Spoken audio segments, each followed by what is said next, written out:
Hello, everybody. Charlie Gipple here with CG Financial Group. The $1,000,000 question that I want to hit on here over the next 5 to 6 minutes is, do I refinance my house? This is an actual case study, an actual client that I have. What happened was he took out a $312,000 mortgage around 9 years ago, got a good interest rate, 4%, and the bank said that for that 30-year mortgage, in order to pay it off over 30 years, that $1,489 would be his mortgage payment. Well, today, which is 9 years later, which I'll get into here in a bit, he has gone to the bank and said, hey, if I were to take what my current loan balance is, which is almost $263,000, it's actually less than $263,000, but I'll get into that here in a bit. What kind of interest rate would I get? The bank said, well, there are going to be closing costs, which we can roll into your mortgage to bring it up to basically $263,000. But you will be able to get a rate of 2.87%, which means for that 15-year mortgage, it would cost you $1,800 per month. That would be your payment to pay that off in 15 years. The $1,000,000 question that he asked me was, do I do that? I said, well, it depends. And then I went to my trusty Excel spreadsheet here. Now, let's back up for a second. So these are called amortization schedules. So on the left-hand side, what you see here is month by month, month 1, month 2, month 3, out to month 360, what that principal amount does, as well as the interest payments month by month. By the way, check that out. So 4% divided by 12, because there are 12 months in a year, multiplied by $312,000, that is interest in that first month of $1,040. So you add that $1,040 to your principal balance, it bumps up to $313.40. Well, you subtract your payment, you shelled out almost $1,500, and how much did you bump off the balance of your mortgage, the principal balance? A whopping $450. Well, again, over the 30-year period of time, it's no coincidence that if you continue to pay that number, the $1,400 and some, that your mortgage balance is going to hit zero at the end. By the way, check this out. A 30-year mortgage at 4%, you are paying $224,000 in interest over that 30-year life of the mortgage. That's like 2/3 of the $312,000 principal balance that you asked for in the first place. So here is what has happened. Fast forward. Here is what has happened 9 years after this mortgage was taken out, and that is today. So 9 years, roughly 9 years, actually 8.5 years, 102 months in. Again, this client went to the bank and said, hey, my principal balance is $257,000. What kind of an interest rate will you give me? Again, they said, well, you're going to have $6,000 in closing costs, so we'll add that to the mortgage, and we will give you a good rate, right? Rates are extremely low. So what's going to happen here if the client takes the right-hand option? What's going to happen is they're going to have to pay a higher payment, but they get a lower interest rate. And instead of having their 30-year mortgage over here on the left paid off in 21 years, instead they could have their mortgage paid off in 15 years, right? So they could basically shorten the life.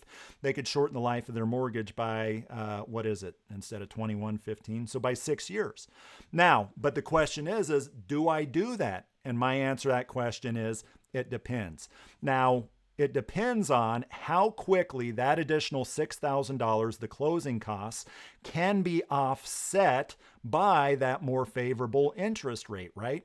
So this is where down below I add up the cumulative interest over the life of this mortgage versus the cumulative interest going forward on the left-hand side over there. So that's what I do. Actually, what I do is I go to today, and then I go to cumulative interest, and what I will do is I will zero that out. I will restart that so that going forward, you will see the cumulative interest that we will pay month by month if we keep our current mortgage, and we will compare that to the cumulative interest going forward month by month with the new mortgage.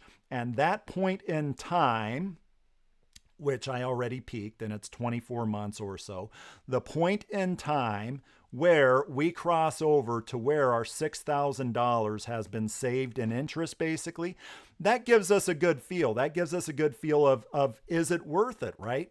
Mrs. Client, Mr. Client, do you think you're going to be in your home for at least 24 months here? Because if you don't, if you think that you're going to sell the house before 24 months, then those additional closing costs that you would pay today, it's not worth it. By the way, do you not want to be shackled? Do you not have the cash flow to pay an additional $300 or so a month? That's also a consideration here, right?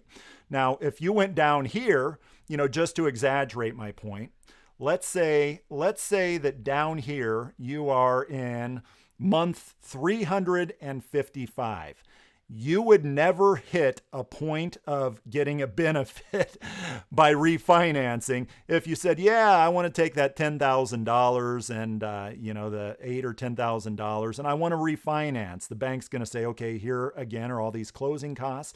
Are you ever going to save any money relative to if you just kept your mortgage? So my point is it really depends on how far along in the mortgage you are, as well as how far out will the mortgage last? Will you hit that crossover point by refinancing over here on the right-hand side?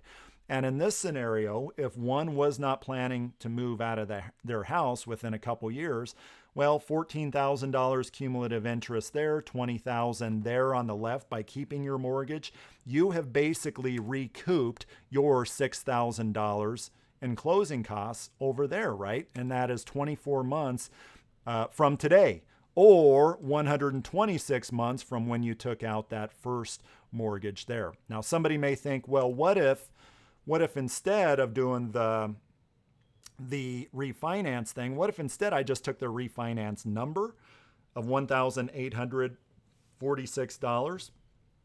And what if instead I just held myself accountable. I plugged that in over here on the left-hand side.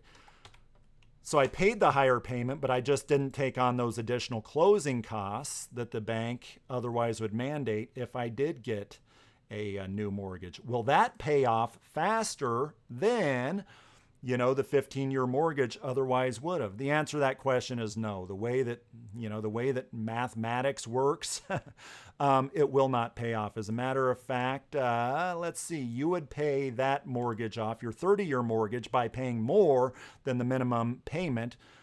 You'd pay it off, let's see, about 14 months after what you otherwise would have, the 15-year mortgage refinance, right?